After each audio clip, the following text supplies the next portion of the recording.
Welcome back to SaharaTV, and as I promised you not too long ago, we were lucky to get Dede Mabiaku in New York, and we wanted him to talk to you about why he's here. As you know, Dede, he's one of the great disciples of the Baba himself, Fela Kuti. Listen, Dede, tell our viewers, how much you don't miss Fela. How much I don't? I'm just trying to put you here on the spot. No, who doesn't? Yeah. I miss the physical self. Yeah. A lot. I miss the physical presence a whole lot. Right. But for what Fela is and how Fela is supposed to be represented, he's more on the spiritual level than on the physical. So if one says it misses Fela, it means you've lost it. You've completely lost the plot. Yes. If you have him with you. Because to me, Fela lives. And yes. to many of us, Fela lives. Yes. Whether you like or you don't like. Yeah. So if you have him with you, you don't ever miss him. Yes. He sticks with you, stays with you, he lives with you. And for that reason, everything he says, everything he does. You see, I've not used the word said. Yes. Or did. And that's why I was asking you, whether you miss him or not, because now we are getting to that groove. Yeah. That you can't be missing someone who is still around. Oh yeah, tell you that's the point, True. right? True. So, but you've done a lot. I mean, your performances are almost exactly how Fela performs. But it seems also that you have creatively gone into other things. Like you told me, you are now making movies. How did that happen? I'm a thespian by training. I am a theater graduate. And so I have a rounded background in the arts. I've lived my life entirely in the arts. And for a long while, if you go back to the 80s, I worked with the Nigerian Television Authority as a producer, presenter, and an actor. I left the Nigerian Television Authority about 1989. And back there in Nigeria, everybody has to try and do one thing you feel you can do. Yeah. I chose to go with Baba. That's the point I wanted to ask. You were working with the Nigerian Television Authority. Yeah. And throughout my lifetime, the NTA never at one time showed Fela's musicals or promoted him in any way. In fact, I went to a radio studio in Adamawa State when I was in my youth corps service in 1996, and the only sign I saw on the wall is said, "Do not play Fela's music under any circumstance." That's because of the kind of. So I'm just trying to say that how do you on one side work with government and you're an embarrassed boy? How did you marry that? It's the easiest thing you can ever imagine. Okay. As a theater graduate, I would want to. At that time, I was just practicing what theater had to offer with Nigeria. But there was this thing in me. There was a craving in me to find out the hows, the whys, the wherewithals about him, the man himself, Fela Kuti. Because if Fela cannot come from like in America or Europe, in any of the countries from there, and they would not do a research on him. Yes. So I committed myself to do more or less the best way to put this. I made myself a sacrificial lamb to do the understudy. Oh, Fela. Yeah, to sit down from him, learn from him, hear from him, the hows, the whys, the wherewithals. Fela is an enigma. So let me ask you, how come you haven't made a movie about his life or a documentary? Because it doesn't seem to be that in a lot of videos out there that I know of Fela's performances, of his real life, daily life. There's no documentary as we speak, and it seems that now he's becoming a Western product, by the way. Fortunately and unfortunately. Yes. Because Yorubas say, "Tabatori ekpo jeshu, amatori ishu jepo." Meaning, if we don't eat oil because of the yam, we'll eat yam because of the oil. Now, right now, as we speak, the West came in because they saw a commercial viability. Absolutely. In the name itself. And they've jumped in on it. And luckily enough, they didn't even realize what they were doing. Now it's been established there can't be a second first. Fela is the first ever African represented on Broadway. Yes, that's correct. So by right, he's taken his position and sat down there. But you know our usual style back home now. Now PhD pull him down. Yeah. You know. So you try to make documentaries. Yeah, no, definitely. Movies. There's still time to do those things. Okay. You know, like now I'm coming back fully into the filming end of it. Okay. You know, I'm also still running my own band, but I decided to go into production. Wow. You know, and after this unit we've worked on, we're working on other things again. Okay. So, do you have enough materials on Baba? I can't. Is Baba Where did you meet him, by the way? When was the first time you met him and said, "My goodness," and what was the experience like? It was a wonderful experience. When was the that? First physical contact? Yes. You mean? Yes. First physical contact was in Jazz 38. You know, we were always going to Jazz 38 then, many years ago, to watch Frank Kuboye and the extended family. Tunde Kuboye play jazz. And a wife. And late wife, yes. Yeah, that's Fran. Fran happened to be Fela's niece. Okay. Yeah, Fran was Fela's eldest sister's child. Yeah. So after Fela comes there to play jazz. When he finishes, he retires to the house, into Kuboye's house, while the band plays Fela's song instrumental. He goes to relate with the family, with his sister and their children. And before leaving back to the shrine, we'll normally do the usual thing. We'll go with him, we'll drive behind and then head up to the shrine.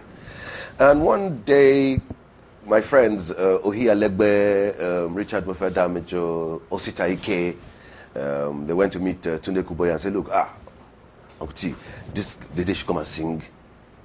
Because they knew I used to do Fela's standards when we were in school, back in the school days. So I went on stage and I started singing Fela's song. Wow. You know, I was singing Water. And the guy just came out of the room, Fela came out of the house and looked at me. You know, that stare I can never forget. I froze on that stage. And from nowhere came a wink and thumbs up. Oh, that just... I made it for you. And we left together, we went to the shrine, we got there. First time he extended his hand and shook my hands. And the rest is history. Wow. The next week, I asked him if I could come to Kalakuta to meet with him. I mean, ask him questions, talk with him, you know, relate with him. He said, yeah, sure. And we started that way. And one day I just asked, before his birthday, in 1989, October, I was like, Fela, I fit sing with the band. He just looked at me and looked at Baba Ani. Say, Baba Ani, any song this Baba fit sing, make bam back up. Wow. Finished. There was no... That's how I started. And after that, I now opened all his shows. Wow. Till he left us physically. Wow. I mean, some of the mystery about him, Fela, is that much is not known about his last days until he physically left. But I met him several times before he did, and it was clear that he was struggling. It depends on what physically. Yes. If you go through what the Nigerian system meets out on you. Yes. Like for instance, a Fela, because Fela went through too much torture, too much degradation, too much degeneration from the system, too much abuse physically and otherwise. Absolutely. I mean, there were times where they broke his ribs, there were times where they broke his head, broke his leg. The military meted out too much damage on his physical self. Yeah. Now, going to the end time, at that time, the end physical time for him, it's not a good time to talk about. It's true. Because when you take somebody like that, who was billed to go on a world tour, and who was billed also to shoot a movie, you know, to be paid for a movie, millions of dollars, to do a re-release, millions of dollars to be paid, and then you take him and you bust the Kalakuta Republic, where people don't carry guns, and you bring the military personnel in there shooting and harming people the way they did, and you arrest him at the time he was slightly down, and carry him and disgrace him before the world on TV. I mean, because of what the rubbish Bamaye did, put shackles in Fela's hands and shackles in Fela's legs. You're talking about his last arrest. Yeah, I'm talking about the last arrest. Yes, where he was paraded on TV. Paraded on TV before the world, stating, I mean, come on, what criminal offense? I mean, they said they found ganja, marijuana in Fela's house. Who in the world never knew, doesn't know that Fela smokes Igbo? Yeah. Even Pope self knows that Fela smokes Igbo. So what the heck? Yeah. You found ganja with Fela?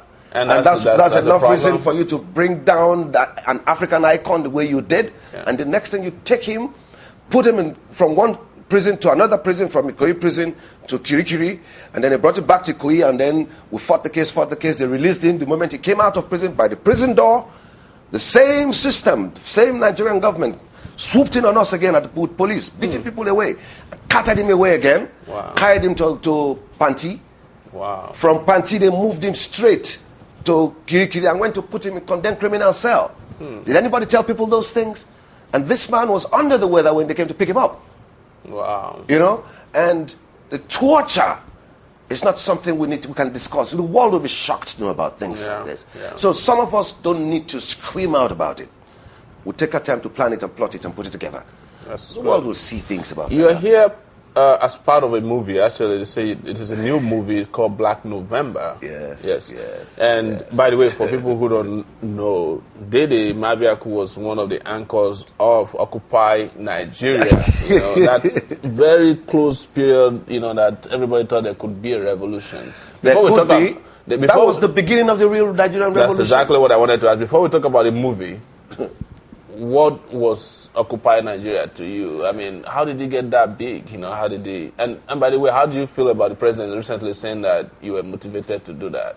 To me, I look them in the face and say, that's the most senseless talk coming from them.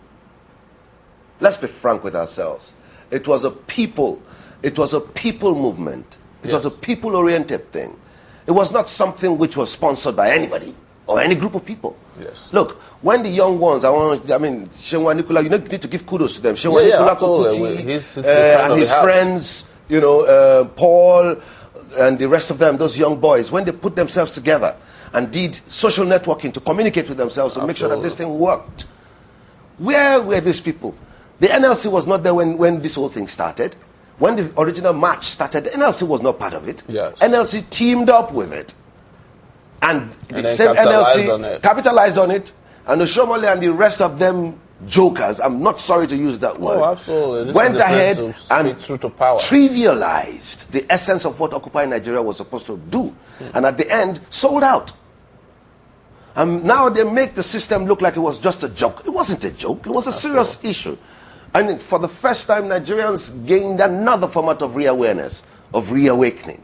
They thought it didn't work. It worked. Because Nigerians started getting very aware. A lot of people knew. So you think the revolution has started? Oh, yeah, definitely. Is there going to be a repetition? Is there any plan to make sure that... I mean, I don't want you to reveal too much on the show, but people are salivating because don't forget that this wasn't a Lagos thing alone. It was Kaduna. It was Lokoja, it was everywhere Abuja, in Nigeria. It was Australia. Yes. We did several in New York. In New York, 4 meetings in New York. And in one of these instances, when I shut down the meeting of a minister, it was in the town hall meeting here.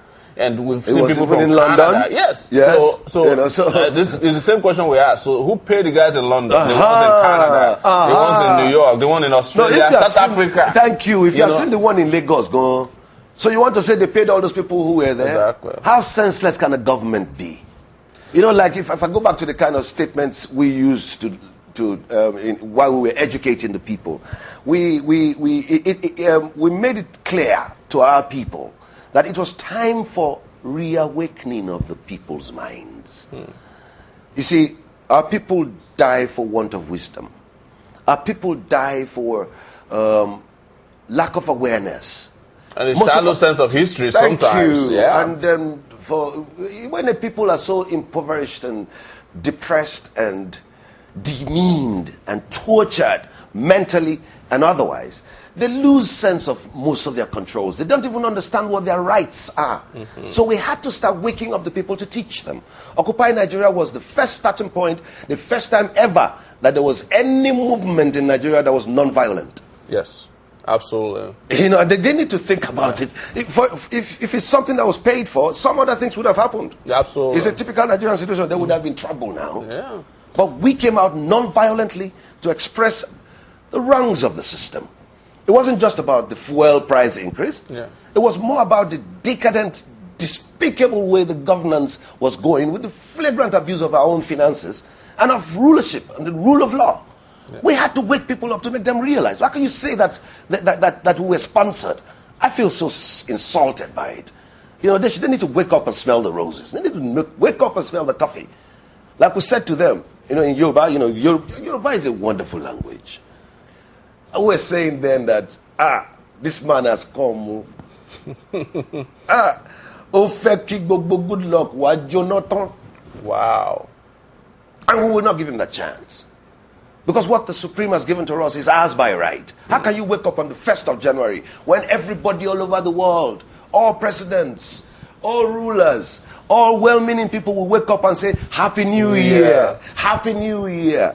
Our president wakes up and says, we're increasing price. We're increasing price? No, God punish you was more or less what he said. Yeah.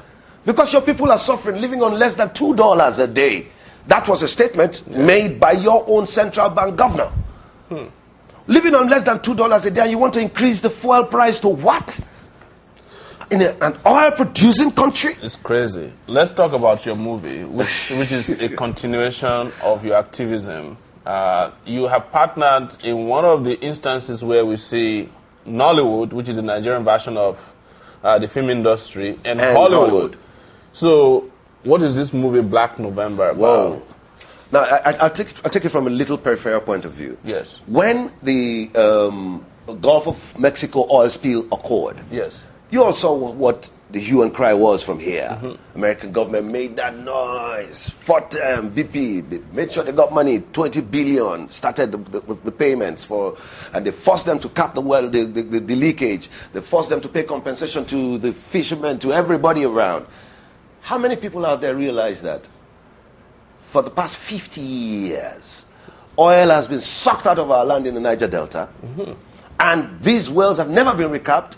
There's been spillages every day for the past 50 years, larger than the Exxon Valdez and the BP oil spill put together. I mean, every day. There's gas flaring every day as I speak. And yet, more than 50% of the oil that comes out of the Niger Delta in Nigeria comes here to America. And it's gas, too. And it's straight here to America. Gas. To fuel your cars, to keep the system going. And nobody thought of crying out for the people the right way. You think what the militants are doing over there is what they really need to be doing? Some other people could create some awareness in some other ways. Now, this movie, The Black November, is a kind of opener and a movie with a cause.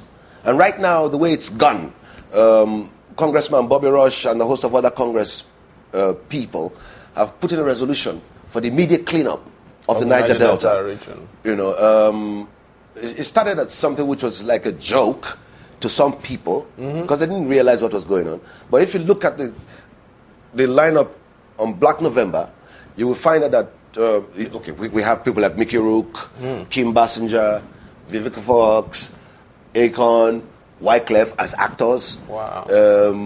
Sarah Wayne Callis, Akim Kai Kazim. We have Umbong Amata playing the lead role. We have, and the movie is directed and script written also by Jetta Amata. Wow. I happen to be an actor and a producer first. Okay. Because God used me to start the project. You know, from Nigeria, it's hard for you to find situations where the young ones are given that opportunity. Yeah. When you find that they're geniuses, people don't bring the finance out for them to do it. Talking about finance, quickly, did you, because, you know, the federal government of Nigeria put aside some $200 million. No, we have nothing to do with it. We have nothing to do with it. Because we hear they have been financing movies, but we want to be sure that this is not tainted. This movie, entirely, solely financed by private concerns, one man called Captain Osa Okumbo. He brought out the entire funds for this movie. Okay. We went to school together, and I approached him to sponsor the project. And he brought the whole idea. Wow. And he accepted. He never knew Jetta like that. He accepted, and he bankrolled the project. The project started as a $300,000 project. But it grew and grew and grew, and we've used over $16 million. Wow. It's one of the biggest things now. I mean, it's the first African movie to be screened in the Library of Congress, the Black History Month. We put the movie in for the Miami Film Festival. It's on record. We won the best screenplay. Wow. We've upped the value. You know, you need to see, for the first time, a Nigerian director, a young Nigerian director, a genius called Jetta Amata, has come into the scene. And the world will see that there are many more geniuses from that African sphere. You know, and it's until we start to give support, credibly, the way we've done this, before things will grow the right way. Because nobody wants to support us from that part of the world. Yeah, absolutely. That's why you see the productions that people have been doing. Some people say shoddy, but tell you what, that's the best they can do because that's the best they can get. Exactly. The people who live on less than $2 a day, you have to make $2 movies. You know what I mean. But this is the first time a great one like this is happening, and it's a movie with a cause. Yeah. And I implore everybody to go out there, because the congressmen have already struggled to put in a resolution for the immediate cleanup of the Niger Delta. So I wish everybody would go out there, reach out, yes, and put in a word so that this becomes passed into law. Because Nigeria, if they could tackle the if they could tackle the BP oil spill so fast, come to the Niger Delta and see the level of degradation. You know, one of the things I'm hearing from over this is that people who are watching us just want Dede to sing. You know, they keep asking this, they want you to, you know, just give them, you know, make a yab them, something, you know, before we wrap up, you know, begin. You know, before I even do anything like that, let's be realistic with ourselves. Where is Nigeria going on? That's the question. I beg. I use this opportunity to say the same thing I said before in Lagos. They say our presidents over the years have been ill-educated. Now, for the first time, we supposedly have somebody who's meant to be very educated, in power, a teacher. But have you ever met anybody he taught before? Wait now, that's the mystery. I haven't seen one student come out to say, he taught me yet. I have not. Please, I'm talking of me. I haven't. So, but please, may I use this to say again, from the words of Fela Kuti, teacher, I beg, don't teach us nonsense. We are no longer idiots in Nigeria. People are awake mentally. People are awake spiritually. People are awake now socially. Things are changing. But yet, the governance wants to still stifle the people. You don't have to. Nigeria is one of the most blessed countries in the world. From what we have, we're supposed to be, by birth, every Nigerian is supposed to be a multimillionaire in pounds. Absolutely. Respect yourselves and stop this degenerate abuse of the rule of law.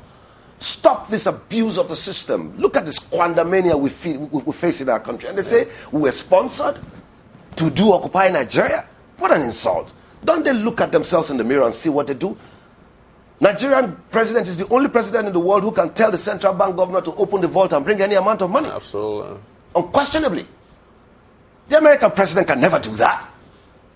Who born Obama to go talk, say, make the open forward vault? So we are struggling for a situation where we enhance, establish, empower the system with proper rule of law. And you say the people are sponsored? Get real. The people are awake. That's what's happening. You know? So something. They sing. These people, now you put me on the spot now. People just love to. You know, I just say, this is from me to Nigerians all over the world. Nigeria, where will they go? Nigerians, where will they go? With the Yama government, where we get? Where will they go? Wake up. Get real, everybody. Let's team up. It's not by physical violence. I don't preach violence. I preach the use of sense, not stupidity or senselessness. We're great people. And the world, from now, I know, apart from the fact that you people have been respecting us without understanding who we are, we're very verbose. The Nigerian spirit will take over the world. Trust me. Wow. Dede, thank you so much for coming on our show. I know we got you last minute, and keep up the struggle, you know. And as they say in Lagos, a luta continua, Victoria Asata. let them aluta the continua, because with this aluta continua thing now, they are just making it look otherwise. So let's be real with ourselves. Yeah, aluta continua, but get real. Wake up. Nigeria is the most wonderful country in the world. Love Nigeria. All right. So, viewers, it's been Dede Mabiaku, and my name is Omoyele Showore, and there will be taking a short break, and when we come back, of course, we'll be on our roundtable, and you'll be able to weigh in at some point today to talk about everything you've seen and heard today, and also ask questions from Dede. Even though he might be leaving the studio, we'll keep in contact with him to make sure that he answers all your questions and concern. So please do not go away.